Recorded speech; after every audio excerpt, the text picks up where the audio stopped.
We are here today at the FRACTL Course Developers Kickoff. I will turn it over really quick to Amy to do the official welcome for today's recording. All right, welcome everyone. We're here today to do our official course kickoff. So we'll go over some things that you can keep in mind while you're developing your course. And as always, know that myself, Najma, and Liz are here for assistance if you need something. And every other staff member in the CTL, different people do different things. So we're always here to help you as you develop your course. All right, so we're going to try to keep this very short and sweet. A reminder, we are recording today. This presentation will all be shared with you with all of the links that we have. Okay, here we go. So Amy gave our overview. I will give some logistical things, more so how to develop, what it means to develop at Estrella Mountain. I will share as somebody who has gotten an opportunity to really understand how Center for Teaching and Learnings happen around the district. The fact that we compensate our faculty to develop is very distinct to Estrella Mountain Community College. And so there are some logistical and also compensation things that we have to keep in mind. Then Najma will take us a little bit through kind of the process and effective course design. Jill will give us a little bit on course accessibility and things to keep in mind as we are developing. Dan will give us a little bit of information on sort of media resources, and then Courtney will talk a little bit more about SAC. So what does it mean to have a course-owned course versus a course master, right? So course-owned courses, our instructor-owned courses are things that you all, when you get your course, every time you're teaching, it is something that you develop, right, to prepare for the students that are going to be in your classes. It is also outside of the grant process. Know that in the residential faculty agreement, which is the current one is linked there, it is part of Article 4 of intellectual property. And this work is protected despite the use of college or district resources being developed while on the clock. So really important to know that if you are developing your own course to work with your students, we in the CTL do not have the authority to freely share that information, right? Even though we're able to administratively access it. The only way that we do that is if it is a course master, which is what you all are here for today. It is something that you are developing for the college. And so in this case, course masters usually do not have students enrolled. They are basically created so that students can, or so that anybody who needs to access that course, let's say it's an adjunct faculty member or another instructor that's teaching that course for the same time, they have the ability to request access to it. And for us in the CTL to also give the individuals access to that. Just so everybody knows, once you have completed it, right, it's really your division chair or your occupational program director who can add additional course master champions to your course. Your division chair may remove you as a course champion. And so just so everybody knows that. And then once you have developed a course master, basically it is something that we can share the content of, right? At the request of a new adjunct faculty member, someone who's never taught that course before, they do have access. It wouldn't require consent from you to be able to share that. Unlike instructor-owned courses, it would require consent from you in order for us to share that content. And just so everybody knows, we're also working this summer to look at some of our learning management system guidelines and processes. Some of that work has already been happening at the district level through the LMS core team that Najma is a part of. And so we're kind of looking to make sure that how are we staying current with not only what's being approved at the district level, but also what is practical and necessary here in Estrella Mountain. So those will be available through the FRACTL come next academic year. So payment for your work. Just so everybody knows, it is a default option. This is typically what happens, is that if you were to get a grant, which all of you, congratulations, have a grant, it would be a stipend overload payment that is done after you develop. And so there is a lot of emails that come through it. Once you have done the peer review process, once you have done your subject matter requirement, you then, and once we, the FRACTL leadership team, which is Amy, Najma, and I, have said you've completed all the requirements, then we will send an email to have you compensated. And it's usually one time that that's done. So I was going to say that if you don't develop, let's say life circumstances happen, you're not able to do it, that's no problem, right? That's actually the reason why this is the default option. Because if you had been paid and then don't develop, there is a lot of additional administrative bureaucratic things that have to come into mind for you to repay that to the institution. So this change was made. And then just something to note that even if you are teaching and you're like, I'm going to get this like later in the fall semester, you do need to acknowledge that as part of your compensation, right? So anytime the Vice President of Academic Affairs and or instructional services, they usually send an email saying, please acknowledge your load for the fall semester. So even if you're getting this at the end of the fall, you want to acknowledge that because of the earnings limits that now the residential faculty agreement has all of us faculty as part of this earnings limit. Many times what will be asked of us in FRACTL is, can you please verify that the people know that this does count towards their earnings limit, even though it's something maybe they're getting at the end of the semester. So please just kind of acknowledge that if you are developing, if you have a goal to develop and finish at the end of the fall 2024 semester, you still want to note that in the acknowledgement form that gets sent out. For those of you that are like, what is the earnings limit? I don't understand. There are a couple of presentations that I linked down here. One of them we did with adjunct faculty because we are excited to see that a lot of our adjunct faculty are also developing for us. And then one of them is residential pay. A reminder that all of this is using the current residential faculty agreement, the current RFA. So if anything changes as of July 1, we'll be sure to update that and then let you all know after the fact. So in terms of starting and completing, so there are two requirements in order to start your development. One is that we have 2 asynchronous courses that are available on the CTL Google site. One is Teaching Online with Canvas, and one is Effective Course Design. So once you have completed those, we always recommend also meeting with Najma, who is our instructional designer and our technologist in the CTL, who can answer any questions that you may have. And then also we recommend that you meet with Dr. Courtney Song with SAC, Student Assessment Committee leadership. I know Alan Reyes will be also in the SAC co-coordinator role. And so sac@estrellamountain.edu is your best way to get in touch with both of them. It is required for you to have an ILO assessed and a CLO assessed in your courses. And so that is one of the things that when Amy, Najma, and I are doing the peer review meetings, we are looking to see how you are assessing either a requirement is one ILO and one CLO. I don't believe we're at the PLO stage yet, but at least know that is something that our college is really working effectively towards gathering more information on program learning outcomes. And so, but for now, it's only the ILO and the CLO that's required. So when can you actually start? So because this is coming for next fiscal year's funds, you could technically start developing anytime from July 1 to the week of accountability. That is actually still considered summer salary or summer payment. And so that does not impact your fall load or your fall earnings limit. So if you've got some time in the summer and you felt like that would be helpful for you to get it done before the semester starts, we would just ask that the peer review meeting and all the requirements be done before August 9th.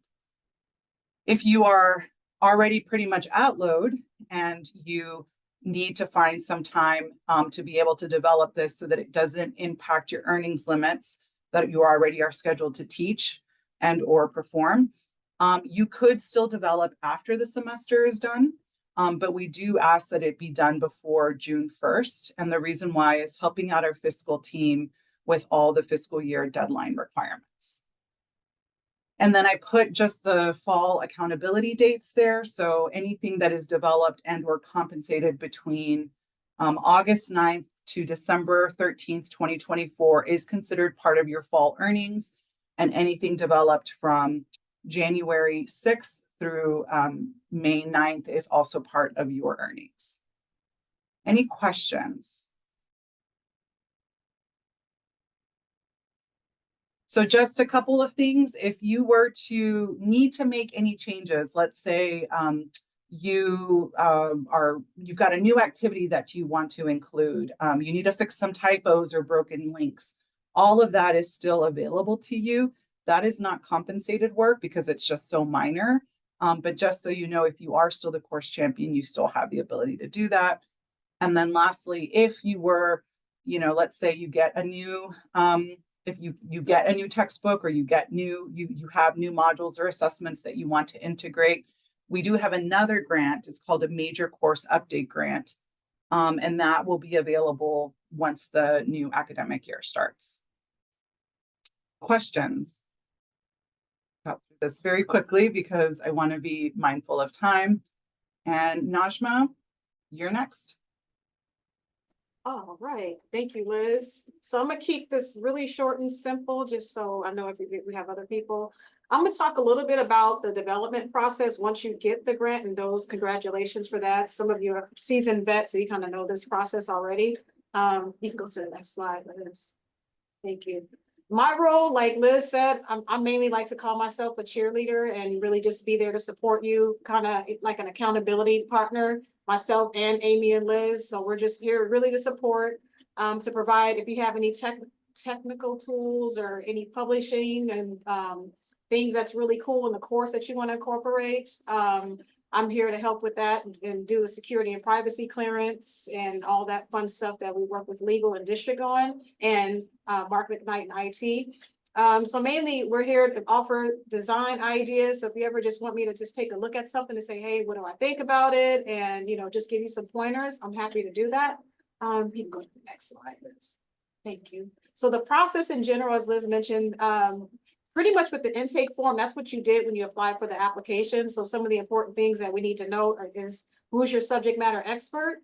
We know you obviously are, but it's always good to have another pair of eyes to look at it just to make sure things are making sense, especially in terms of assessments, assignments, just the course content in general. So with that, you have your subject matter expert. We normally like to get that information up front because we give them a rubric to follow that shows that you have the different components in the course, and we'll go over that in a hot second. CLOs, as Liz mentioned, that's something that's required.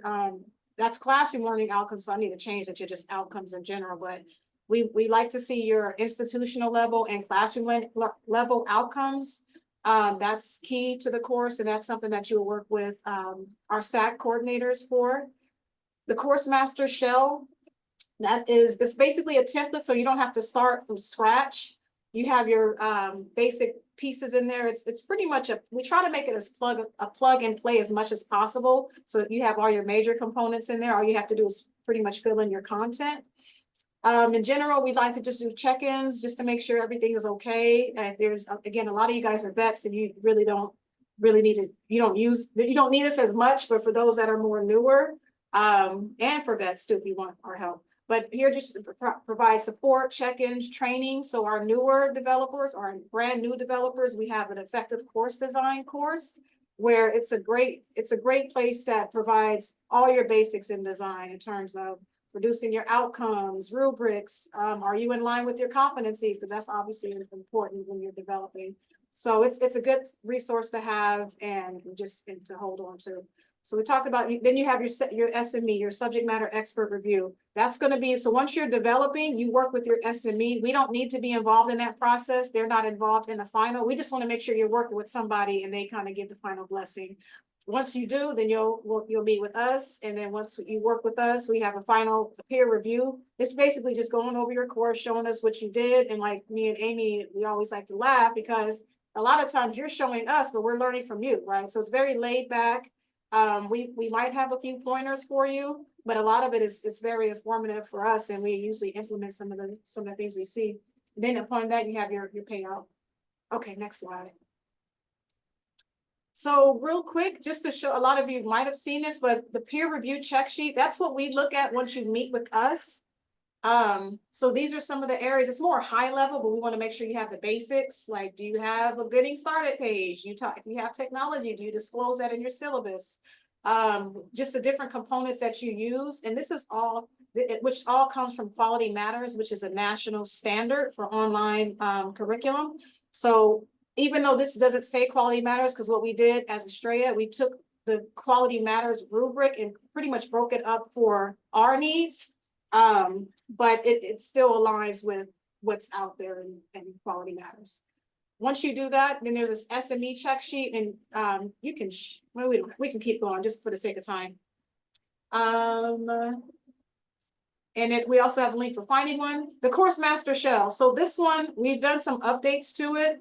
But in the course shell, you're going to have a home page like this, everything that's highlighted, and even all the language, right? This is sample text that's been used throughout the years. But again, you want to tailor it to what fits your needs for your classroom. So there's nothing in this course master that is, well, there's a couple things required, but most of it is supplemental information for you, right? So like just even the layout, this is just stuff that gives you ideas.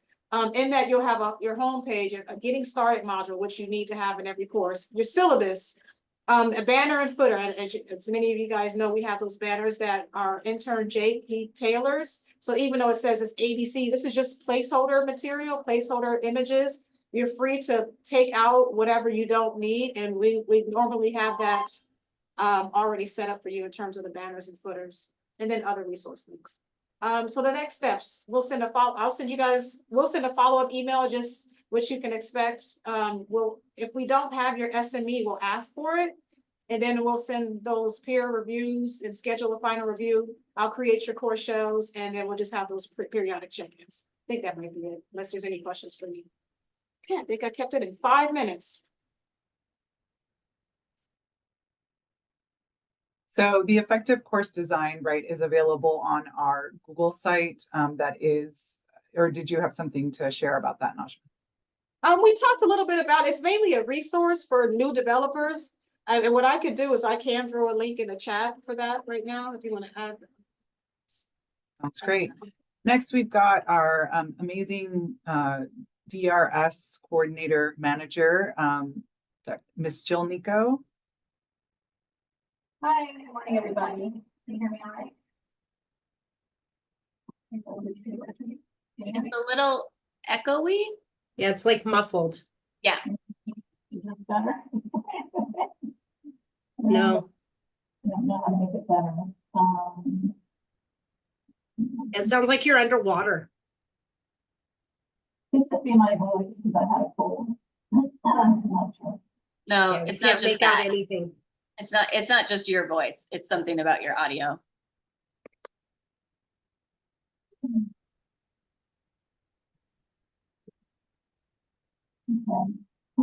I'm sorry. Maybe Now- you could try calling in and doing the audio that way. So sorry, Liz. I don't want to be that person waiting. I'll try to fix it. So I was going to say, Jill, do you mind if I maybe we can have you call in, or I can mention a little bit about this and Najma too, because I know you developed this with Najma. Yeah, I mean, if Najma wants to go through it, the main thing is that to know is that students with disabilities under the ADA is required to have accessible information at the same time as all students. So developing that accessibility early on is so important, and that's why we want to present here. But these are just some tools, and Najma, you're familiar with this, so if you want to just go through some of it, how you can check your course content for accessibility, and Yeah. reach out to DRS if you have any questions, I'm always happy to meet individually with faculty on specific course questions they may have. Jill, thank you. And Najma, I think what I heard from Jill was that these are just like some nice little checklists and some frequently asked questions, right? Do you want to share Yeah. just a couple minutes on? Sure. Yeah, so as Jill, I think she was trying to mention, we put together this FAQs document, and it's, for us, it's based on frequently asked questions that she gets. So her and I work together with this to come up with what are the tools that will support some of those questions that come in for her. But this document is also, it also lives in the course master template. So there you will see a module that has this there, and it is linked. So you don't have to worry about trying to access it, because it does live in that course master template. But it's just all the different tools that you can use for video, from closed captioning, screen recorders, different tools that you can use within Canvas as you're developing. And of course, the caveat is, you know, reach out to DRS, and it's not the end all be all, or it's constantly building. So we're still adding material to it. Jill, hopefully I captured that enough. All right, next we've got Dan Rickstein with the CTL. Hello there. As long as everyone can hear me, we'll continue on to me. We're going to be talking about available AV resources, and we're going to move quite on through. Next slide, please. Most of the time, what I want people to get out of this presentation is how to request media services to the CTL, tools we have available for online video making, our resources and workshops that I'll have available coming in the summer and the fall. So continue on to the next slide. And I break it down into two specific types of videos. There's instructional videos, which tend to have a lot of editing involved, multiple shots, live event videos, which are a event happening in a real time, like a keynote speaker or performance that gets captured. You can request equipment through the CTL's email, ctl@australiamountain.edu. I have updated the link to the main page that will have the instructional video form and the live event video form that can be filled out is a Google form, and it will populate in my folder, and I'll be able to follow up with next step solutions on what you're looking to do on a creation side. However, we also offer some other services. Next slide, please. The first I want to dive into is Canvas Studio, because it is a very useful tool for video creation. They did rename webcam capture to studio capture, and the reason they did that is because they've added in the ability to screen capture in real time, as opposed to it was solely just webcam or microphone. And that was okay, but it's one of those deals where it confused people because they were used to it being called webcam capture. It is now called studio capture. This is a very stripped down, simple video capture tool, not a whole lot of editing, but basically you'd be able to capture your content, host it in the LMS. It will auto caption. You'll just have to go through and press review and publish, and you'll be in a good zone. However, next slide. There is also Screencast-O-Matic, which is originally screen capture. And the idea behind this one is, if you're familiar with using Screencast-O-Matic, this interface will show you the ability to toggle between your sources, screen, webcam, both. Microphone sources you can switch between. Computer audio is the audio of the computer. And a lot of the time with this, you capture, and then it will open an editor, which would allow you to add in inserts and animations and callouts and all that great stuff in the editor for Canvas Studio.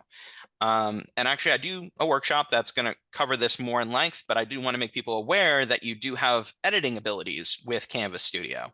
Next slide, please. This is also the era of a lot of mobile phones, so I also provide trainings on how to use your mobile device to its fullest for video capture. A lot of people have become familiar with these little plastic clamps. They sell on Amazon for like $7, and a lightweight tripod. We do have lightweight tripods available for use to be checked out. And the idea is it stabilizes the video. Most cameras at this point shoot HD 1080p, although they can shoot 4K. That's a conversation for another time, but I'm making people aware that they can capture their video on their phone. And next slide, please. They can also edit from their phone with a program I recommend is Filmora Go. There's also another one out there called KindMaster with a K. It's all right, but I feel like Filmora Go is a little bit more user-friendly. It lets you bring in clips from your camera roll, put them together, make a MP4, and then you can upload it to the YouTube channel, connect it to your Maricopa email, which is what I'm making a lot of people aware of as a alternate video hosting source. You can host it inside of the Canvas Studio library, or you can host it inside of your YouTube channel, connected to your Maricopa email. So you do have options. Next slide, please. So this is me kind of reiterating a lot of the features that Canvas Studio has. Specifically, I want to let people know that it now, when you upload or create content with Studio Capture or Screencast-O-Matic, it's uploaded into the Canvas Studio library and will automatically close caption. However, I want to make people aware that you will still need to press review and publish inside the captions section of your video to make it active. It will be waiting to be reviewed. So essentially, you'll be able to go in, make corrections. This is my setup that I've had in my home office. I usually have like a little desk lamp, my computer on a little stand. Second monitor is always helpful for me. And I also record with a headphone mic or USB mic, which we also do have available for reserve, which we'll get to in the next couple slides. So on the next slide, this is something I got for my birthday. It's a nice little worky desk that actually has a built-in LED / dry ease background. I can put on my laptop. I have a nice little storage, power can run through it. My mom bought it for me from QVC. But basically, these are the kinds of cool little gadgets that are out there to improve home office recording. Next slide, please. One of the things that comes up too is, even though Canvas Studio has an editor, a lot of the downside is that it's I call it an editor of convenience, that once you have edited, it's locked, it gets put to the studio, you can't return to make changes. So my recommendation is free editors that are out there that you could use are OpenShot, which is, I think, a good utility editor. It has its problems, but overall, it's pretty decent for putting together a couple clips, snipping, segments and compressing and creating a single MP4 video. However, next slide. I do recommend Clipchamp. I think it's a better program than OpenShot. It is available. We can use the free version. You can log in with your Maricopa credentials, and you'd be able to take advantage of their templates and their animated callouts and their AI generated text-to-voice feature, which is pretty cool. Sounds great. Next, I want to talk to you about the concept of video hosting. So the idea is videos need to live somewhere. So your choices are the YouTube channel connected to your Maricopa email, your Canvas Studio library, or even your Google Drive is a feasible way of hosting the videos, because it always needs to point to somewhere. Granted, I feel like the best one out of the three right now is Canvas Studio Library. And the reason I say that is your audience does not have access to your content until you have placed it on a page or in an assignment. So they're not going to be able to just go to it somewhere until they're ready in the course. That's the downside of YouTube. You could set it to private and all that jazz, but public kind of makes it like anyone can access it anytime. And I understand there are instructors who don't love that they'd have to do that with YouTube. So that's why I'd recommend Canvas Studio, because you have the most control of your assets in that environment. And the auto captioning, thankfully, all of these features do have it. For the Google Drive, I will recommend playing a video through Clipchamp, having it do captioning and taking a file from that. So as long as you have your video file, your caption file in the same folder, you're able to open a video in something like VLC Player, and you can actually toggle on the captions and internally have captions in a video in that situation. Let's talk about equipment we have available. We have webcams, camcorders, tripods, USB mics, and hand recorders, which are more like field audio recorders. So sometimes they're not the most appropriate in our situation. That's why we have the USB mic is a lot more, I could see more people using those. And all these resources can be requested through CTL at estradamountain.edu. There's some fun tools we have. Among them are our light board, which is a LED run board that we have set up in Mon 114. And the idea behind that is that you can write on plexiglass and record a presentation. And we've set the camera to mirror mode.